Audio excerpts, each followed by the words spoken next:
పూర్తి వివరాలకు చదవండి రేపటి అక్షర శిల్పం దినపత్రికలో.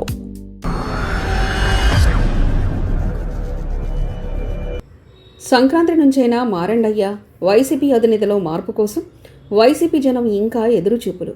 వైసీపీలో ఇతర నేతలు ఎవరూ కాదంట, కేవలం జగన్ వల్లే అంతా జరుగుతుందంట. సజ్జల ఇతరులు కాదు, జగన్ అసలు సమస్య. ఆంధ్రప్రదేశ్లో వైసీపీది ప్రత్యేకమైన ప్రస్థానం. దాదాపు 15 ఏళ్ల పార్టీ చరిత్రలో ఎప్పుడు కూడా జగన్ తన విషయాన్ని మార్చుకున్నట్లు ఎక్కడా కనిపించలేదు.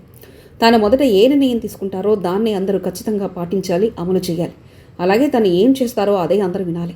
జగన్మోహన్ రెడ్డి ఒకసారి ఫిక్స్ అయితే దాని నుంచి వెనకకు చూడబోరని ముందుకు వెళ్ళిపోతారనేది అందరూ చెప్పమాట. ఆయన చెప్పింది అందరూ వినాలనేది ప్రస్తుతం వైసీపీలో ఇప్పటిదాకా కూడా నడుస్తుంది. 2019లో అధికారంలోకి వచ్చిన వైఎస్ జగన్మోహన్ రెడ్డి దాదాపు ఆయన అనుకున్నది చేశారు. ఆయన ప్రభుత్వంలో దాదాపు నెంబర్ 2 లేకుండా చూస్తున్నారు. ఓ పక్క విజయసాయిరెడ్డి, ఆ తర్వాత సజ్జల రామకృష్ణారెడ్డి, పెద్దిరెడ్డి రామచంద్రారెడ్డి, ఇలా ఎంతమంది ఉన్నప్పటికీ కేవలం జగన్ మీదనే అందరి ఫోకస్ ఉండేలా చూసుకున్నారు. అయితే చాలా వరకు జగన్మోహన్ రెడ్డి తర్వాత సజ్జల రామకృష్ణారెడ్డి, పెద్దిరెడ్డి, విజయసాయిరెడ్డి కూడా ఒక రకంగా చక్రం తిప్పినట్లు ప్రయత్నించినా ఎక్కడ కూడా వాళ్ళ మాట చెల్లలేదట.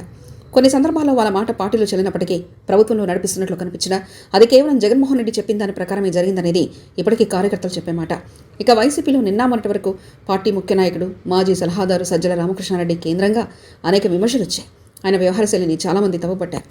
సజ్జల కారణంగానే పార్టీ నుంచి బయటకు వచ్చామని కొందరు రెడ్డి నాయకులు కూడా చెప్పుకొచ్చారు. మరికొందరు సజ్జలను తప్పించాలంటూ డిమాండ్ చేశారు.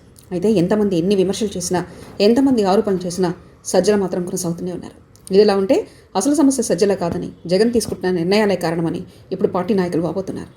జగన్ వ్యవహార శైలి, ఆయన తీసుకుంటున్న నిర్ణయాల వల్ల పార్టీకి నాయకులకు ఇబ్బందులు వస్తున్నాయనే మాట బలంగా వినిపిస్తుంది. అంతేకాదు, కొన్నాళ్ల క్రితం వరకు జగన్ను సమర్థించిన కరడుగట్టిన నాయకులు కూడా ఇప్పుడు వివేదిస్తున్నారు. క్షేత్రస్థాయిలో ప్రజల నాడిని జగన్ పట్టుకోలేకపోయారని అంటున్నారు. నిజానికి ఒకప్పుడు వైసీపీకి ఉన్న ఓటు బ్యాంకు పదిలంగా ఉంటుంది, దానిపై కొద్దిగా పెంచుకుంటే సరిపోతుందని జగన్ భావించారు. కానీ దానికి భిన్నంగా ప్రస్తుతం ఓటు బ్యాంకు పెరగడం కాకుండా మరింత తగ్గుముఖం పడుతుందనే వాదన వినిపిస్తుంది. తాజాగా ఆన్లైన్ సర్వే సంస్థలు చేసిన కొన్ని సర్వేలో జిల్లాల వారీగా వైసీపీ గ్రాఫ్ దిగజారినట్లు తేలింది. ముఖ్యంగా గుంటూరు, ప్రకాశం, విజయవాడలో పాటు ఉభయ గోదావరి జిల్లాలో వైసీపీకి భారీ స్థాయిలో వ్యతిరేకత కనిపిస్తుంది. గతం నుంచే ఈ జిల్లాలు టీడీపీకి అనుకూలంగా ఉన్నప్పటికీ 2019 ఎన్నికల్లో జగన్ పాదయాత్ర ప్రభావంతో కొంతమేర వైసీపీకి మళ్ళాయి. కానీ ఇప్పుడు మళ్లీ ఈ ప్రాంతంలో టీడీపీ, జనసేన పేర్లే ఎక్కువగా వినిపిస్తున్నాయి. ఈ పరిణామాలన్నీ కలిసి వైసీపీని మరింత దిగజారుతున్నాయనేది పార్టీ నాయకుల మాట. మరి దీనికి కారణం సజ్జల అంటే కాదనే సమాధానం చెప్తుంది. జగన్ వైఖరిపై విసుగు, రాజధాని అమరావతిపై చేసిన వ్యాఖ్యలు, రఫా రఫా వంటి డైలాగులు సమర్థించడం, పొటేల రక్తంతో ఫ్లెక్సీలకు రక్తాభిషేకం చేసిన వారిని ఇంటికి పిలిచి పరామర్శించడం, వారికి కానుకలు ఇవ్వడం వంటి చర్యలే జగన్ గ్రాఫ్ను మరింత తగ్గించాయని పార్టీ వర్గాలంటున్నారు.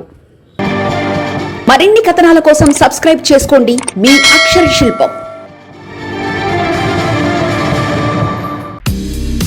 పూర్తి వివరాలకు చదవండి రేపటి అక్షర శిల్పం దినపత్రికలో.